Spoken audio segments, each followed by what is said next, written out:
Okay, we're out here on hole 15 at McDowell Mountain. We want to give a little bit of a cheater stick to our audience. Let's learn about one shot that could help us score the best when we're playing McDowell Mountain.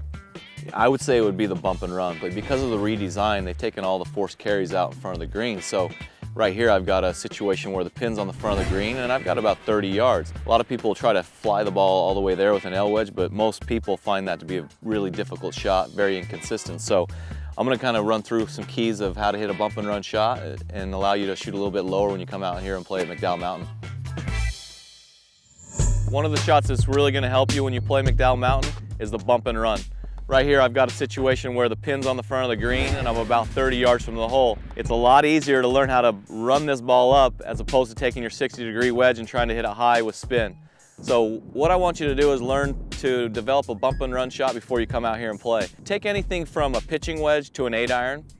One thing I like to see is that because we're already taking a club that has less loft than the 60-degree, I don't need you to put it so far back in your stance. I'd like you to put the ball just basically in the middle of your stance. We're going to favor the weight on your left foot a little bit more to encourage a descending blow on the ball.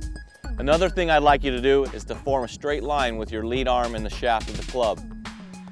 This will help you stay a little bit more firm through the hitting zone as opposed to setting up where the hands are too far behind, encouraging a flip or lifting it in the air.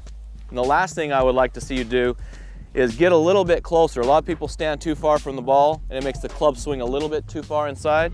I want you to feel like you're getting your eyes more over the ball and that your shaft is setting much more vertical at setup.